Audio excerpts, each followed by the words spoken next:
Hello. This is your first day of remote learning, and you probably have some questions. Hopefully I did a video like this at the beginning of this Nearpod, but I don't know yet because I haven't filmed it. Anyway, simple interest. Typically when I teach this lesson in person, there are a lot of questions about what do these variables mean? How do I use these variables? Ms. Knock, I don't understand how to find these variables. So I thought I would do a quick little video for you on A, what do the variables all mean? How does that translate into a word problem? And then how to use them. Also, we have Mr. Field with us today. Mr. Field's kids, if you're watching this is Mr. Field today. He's represented by a Dalek, who can only sit sideways on my board or he'll fall off. Oh wait, I. I realized in the last slide I did not define I, and it's because I equals interest. I thought maybe that was obvious, but when you're working with new variables, it isn't. So, I equals interest. No matter what we do, that's what I is going to equal. P. P equals principal. Now, if you read the last slide, you should know that principal means the amount of money you start with. So we're going to use a hypothetical situation here. Let's say I have come to a bank, and I've said, hey bank, I have $500. And I would like to invest it in your bank. The bank says, oh, that's awesome. We'll take your $500, and we're going to quote you an interest rate of, let's say, 2%.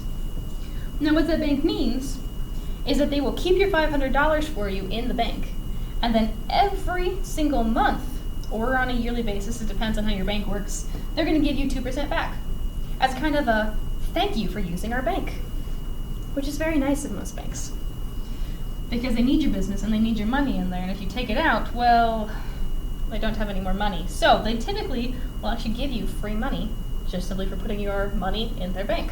In this case, this bank has said, we will give you 2% back every month.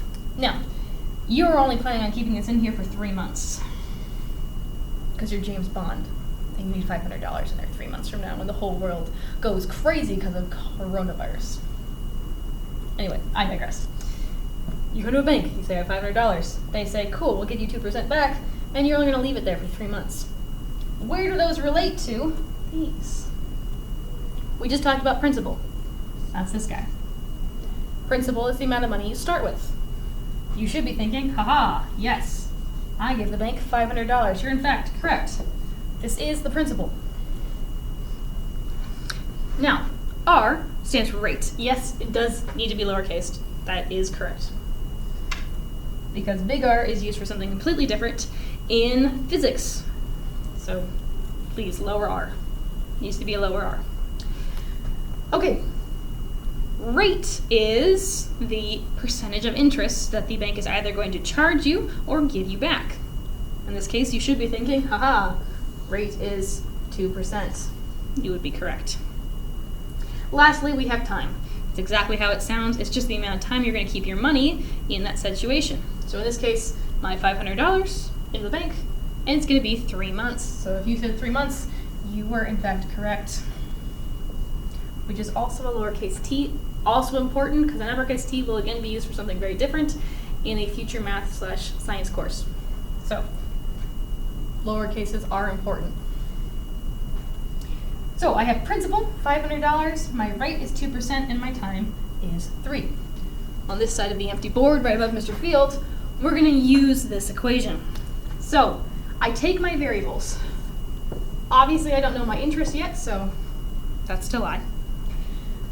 What did I say my principal was in this case?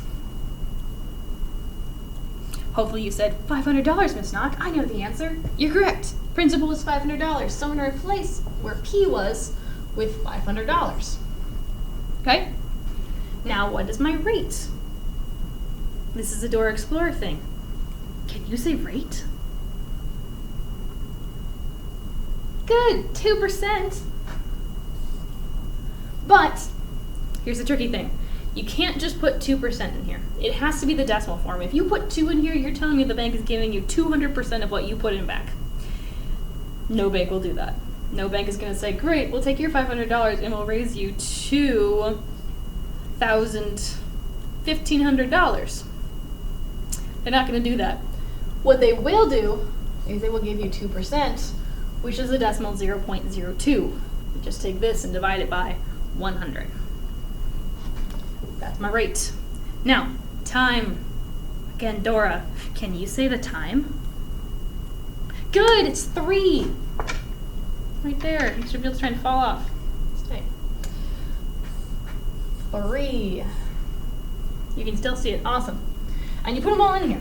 Now, you should remember, and I'll talk about this tomorrow in a video, because I'm making these videos backwards, which is a horrible decision, that when my parentheses are so close together, it actually stands for multiplication. So what I'm telling you here is to take 500 times 0.02 times 3. So if we do that, we'll start from this side and work our way over. So we're going to do 5 times 0.02. Now 500 times 0.02, I know happens to come out to be about $10. So 2% of 500 is 10. And then I have to bring down my time. I haven't used that yet. And now, since my parentheses are so close together, I need to multiply. 10 times 3, which is 30.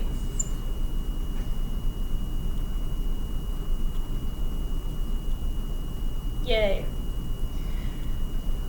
Hopefully that cleared up any misconceptions the last slide gave you. If it did not, I have office hours from 10 to 11 every day.